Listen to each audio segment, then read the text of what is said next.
Finally, in a week which is supposed to be dominated by the debt talks, the Senate returns to take its first vote this afternoon on Libya. And it's something nobody on either side of the aisle particularly wants to talk about. After 15 weeks of bombing, there's still no end to the stalemate. And signs of friction within the NATO coalition.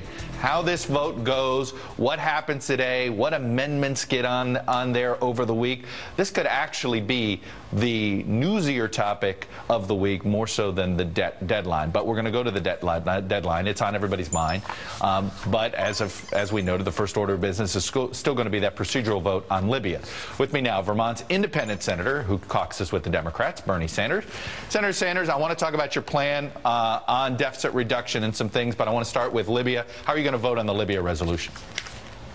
Well, I'm going to take a hard look at it. I have never been terribly enthusiastic about American involvement in Libya.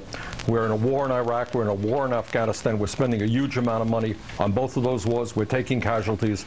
My own view is enough is enough.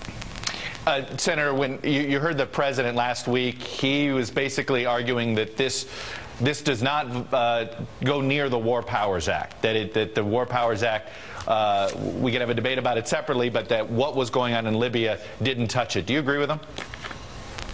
Well, I'll tell you what I really think. I really have to tell you, Chuck, I think the budget is what people are worried about.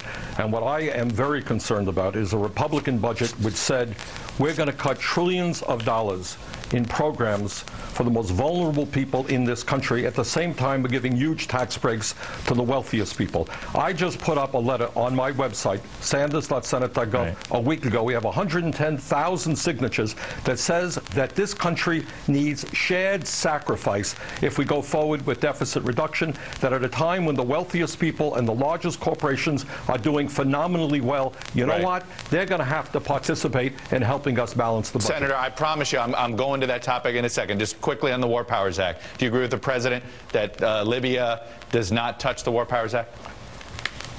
I think the War Powers Act has been violated many, many times. I think this effort is also in violation of the War Powers Act. All right. I do want to move to your plan. You were giving a little bit of a preview of it. Yours has to do with possibly putting a millionaire's tax in. Let me ask you this.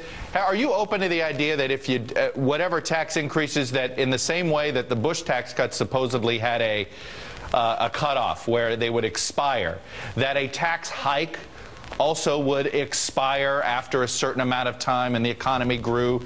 Are you open to something like that on any of these negotiations when they're talking about revenues? Look, right now you have major corporations, General Electric among many others, making billions of dollars in profits, paying, in some cases, not one penny in taxes. Right.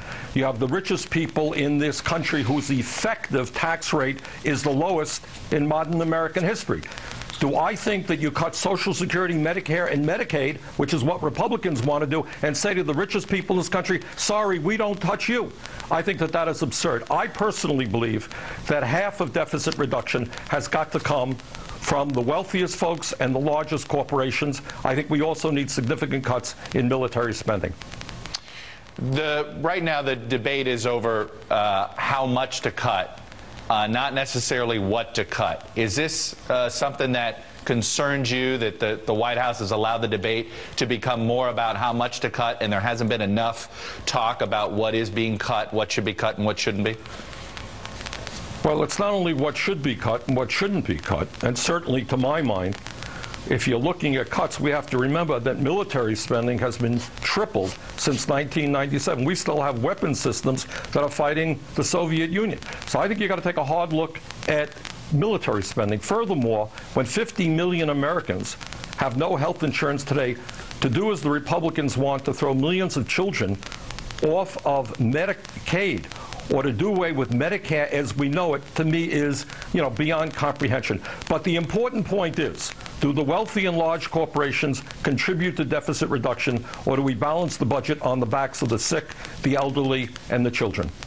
If this deal on the debt ceiling is something along the lines of what it seems to be out there, which is about $2 trillion in cuts that would include some cuts in Medicare and Medicaid, though supposedly not to beneficiaries, and some nixing of some loopholes, including on corporate jets and possibly this carried interest on hedge funds. It wouldn't be your ideal scenario, but could you support something like that?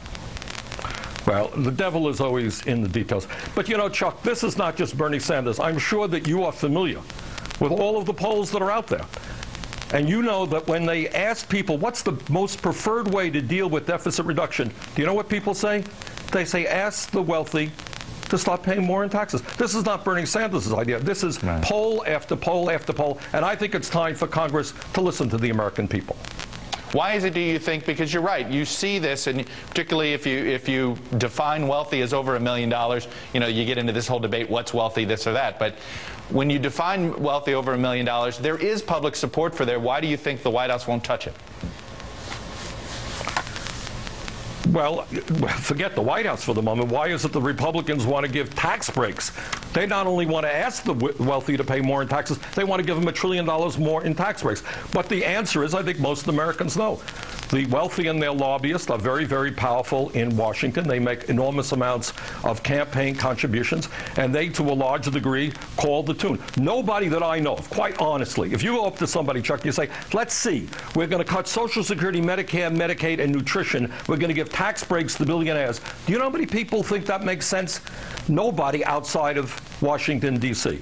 I think the demand that we're making to the president is stand tall, fight back. He did not do that on the last two negotiations. If he says to the American people, we're going to stand with you, we're not going to balance the budget on the backs of the middle class and working families, you know what? I think he's going to have the support of the American people behind him. I think we're going to put the Republicans on the defensive, and I think you're going to get a fair and good economic policy deficit reduction package.